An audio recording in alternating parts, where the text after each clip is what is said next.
por la frontera con Brasil hasta a esta zona, que el río Amazonas está por acá, hasta cerca del río Amazonas.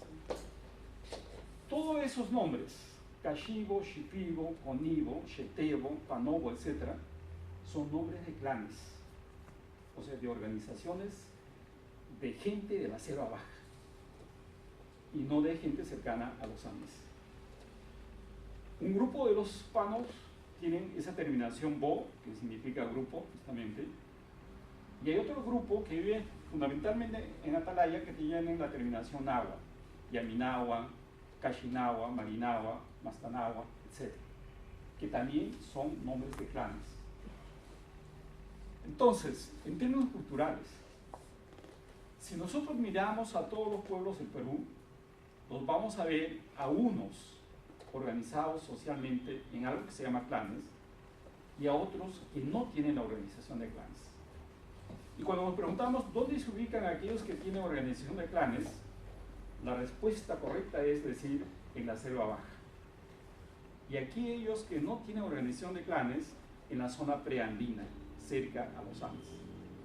Eso no es al azar, no puede ser al azar. Es que hay una diferencia. Nosotros podemos ver a todos los pueblos amazónicos como si fuesen iguales, pero no son iguales. Y eso tiene que ver con cómo planear o plantear las relaciones interculturales. Los pueblos de Amazonía Baja están organizados en clanes. ¿Qué significa? No prefieren la agricultura o tienen algo de agricultura, pero también viven de la caza, de la pesca y de la recolección. No hacen ciudades porque es contraproducente. Son pequeños grupos para no alterar la relación con el medio ambiente y son grupos que pueden moverse, de allí que no hagan ciudades, etc. Esa es la principal diferencia entre unos grupos amazónicos frente a otros grupos amazónicos. La mayor parte de los pueblos amazónicos están organizados en clanes. Bueno, vamos a señalar. Luego tenemos esta parte amarilla. Esa parte pertenece a una familia que llamamos Tupí-Guaraní. Y en el Perú no son originarios del Perú, son venidos del lado del Brasil a través del Amazonas desde antes de la conquista europea, pero más evidentemente después de la conquista europea de América. Allí están los Pocamas y los Omaguas, que son las poblaciones cercanas a Yurimaguas y de allí hasta Iquitos, no tanto, pero esa es una población, que eran cazadores de esclavos indígenas durante la colonia para llevarlos a las plantaciones de caucho y de caña de azúcar en el Brasil y para otros menesteres, no queridos por los restos de los otros pueblos, por la función que tenían. Y además, con una lengua, si bien bastante signos de ser tupí-guaraní, sin embargo, con dudas de que realmente lo sean, y más bien sea un tipo de lengua que nosotros llamamos criolla, que es algo así como una mezcla de lengua sarawak y lengua tupí-guaraní.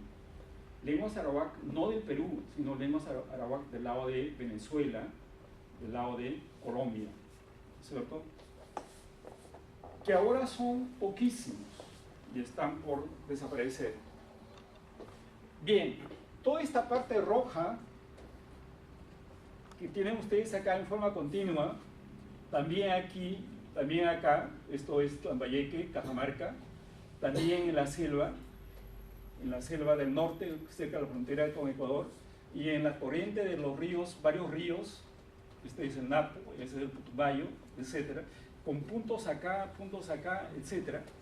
Eso es quechua. Eso es quechua.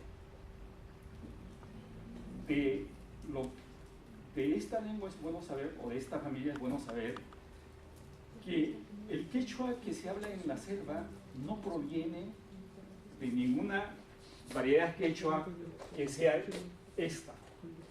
Proviene del Ecuador y fue llevado hacia la Amazonía desde antes de la llegada de los españoles por los incas en el proceso de conquista del Ecuador y de tratar de entrar a la Amazonía los ejércitos incas, pero después más bien llevado en la colonia por los misioneros jesuitas, que eran los misioneros encargados de lo que se llama Maynas. Cuando nosotros decimos Maynas, esa es la zona que el gobierno español de la época encargó a los misioneros jesuitas para que hagan el trabajo de evangelización. Y los jesuitas eran muy eficientes,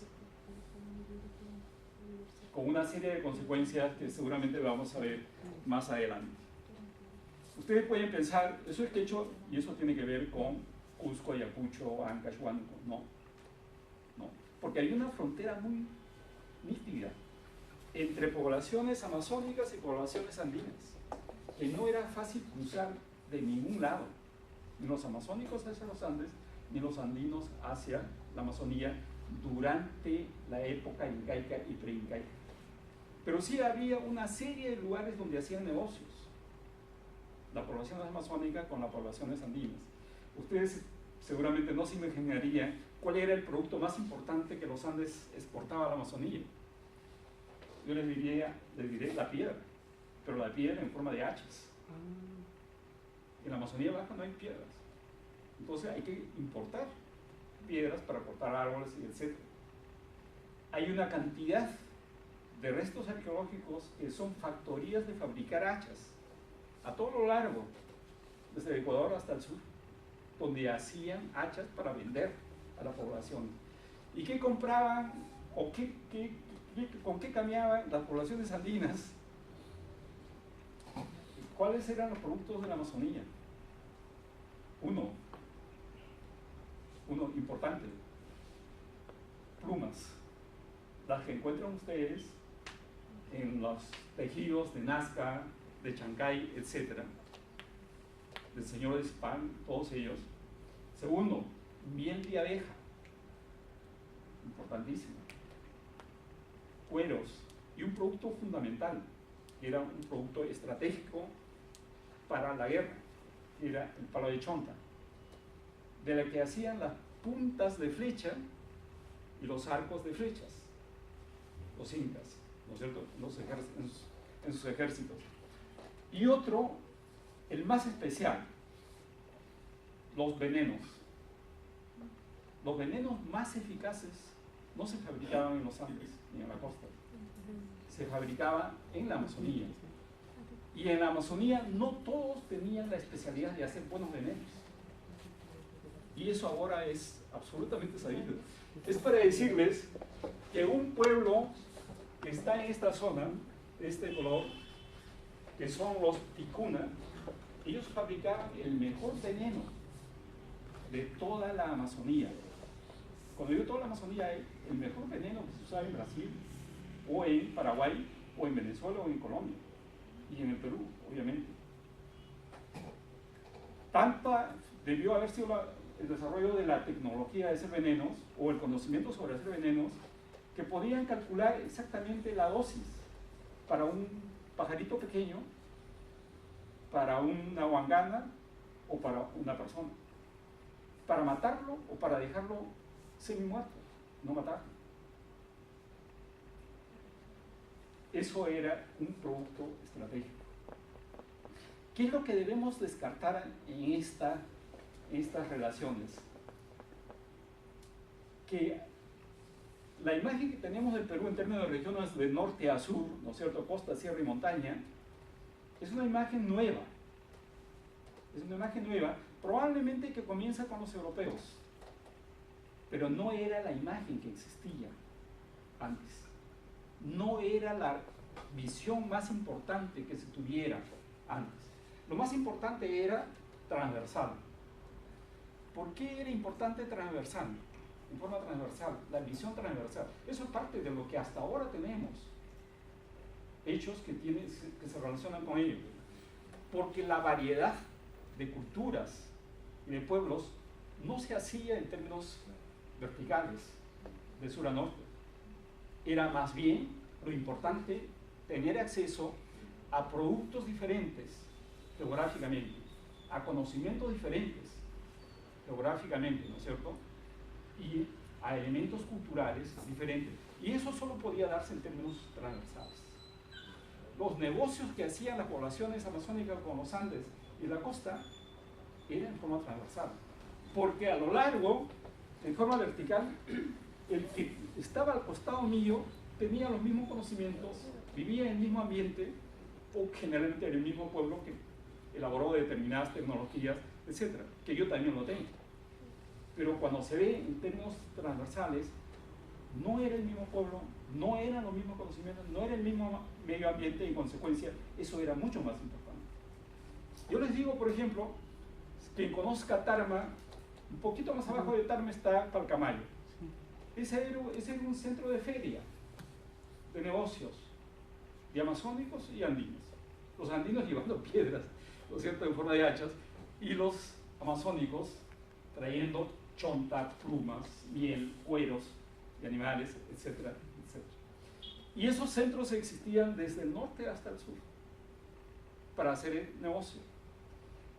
La relación que había entre los distintos pueblos era obviamente mucho más cohesionada, o se conocían mutuamente mucho más. Había mucho más relación intercultural entre los pueblos peruanos antes que la que hay ahora. De hecho, nosotros hemos establecido fronteras mentales en términos de las regiones verticales, que no era como se concebía previamente. Bien, esto que es verde, voy a abreviar, es la tierra de los Jíbaro, de quienes nosotros conocemos o reconocemos o se nos presenta como los que reducen la cabeza, ¿no? Los reductores de cabeza. Bueno, eso tiene sus cosas. Pero es la otra población numerosa en la Amazonía, no originariamente amazónica, originariamente serrana, de las zonas de Ayabaca de Piura. Al final de cuentas, también los ayánicas y los shipibos seguramente son originariamente andinos, pero expulsados de los Andes hace más o menos unos 2500 años atrás. Y vamos a hacer una referencia de por qué habría sucedido eso. ¿Ya? Hay otros grupos humanos. Este grupo humano es una familia, una sola lengua, se llama Urarina. Es la lengua más diferente entre todas las lenguas indígenas peruanas. Del tipo de esa lengua solamente hasta hace poco había 5 en el mundo. Una esta, alguna en Brasil, que se llama caritiana, un idioma, y 3 idiomas en el resto del mundo. Seguramente hay más, pero como no se conoce bien, no se puede decir. Es diferente por una cuestión técnica que no viene al caso aquí. Luego tenemos un grupo que es esto que es azul más o menos, que es un grupo que llamamos Zapa. Vive en la ruta por donde los europeos entraron a la Amazonía desde el comienzo. Río Napo, Río Putumayo, etc. A propósito, el Amazonas no se llamaba Amazonas en los primeros años de la presencia europea, se llamaba Napo, porque por ahí entraron los europeos al Amazonas. Bueno, esa es otra historia, ¿no es cierto? Además, al Amazonas no se llamaba Amazonas, se llamaba Marañón. Pero los peruanos comenzaron a introducir la idea de que Amazonas es desde Nauta en adelante, hasta el Atlántico, y el resto es Marañón. Pero para los europeos, todo era el Marañón. Pero nosotros hicimos esa diferencia por razones de interés de Estado con Ecuador. Hay otro grupo acá que se llama tucano. Hay algunas lenguas allí y hay varias lenguas en esta parte.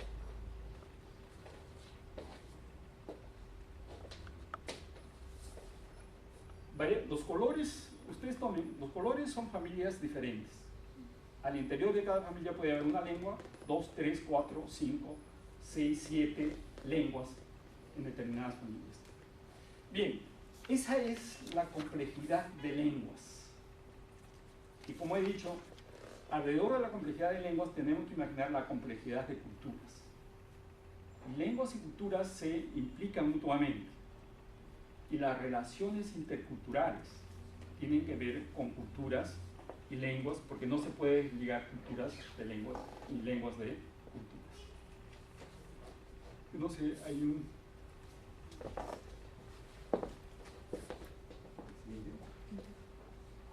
¿Sí, pásalo? Supongo que es...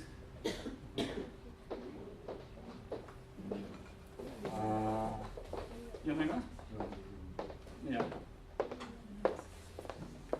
Bien, hasta ahí.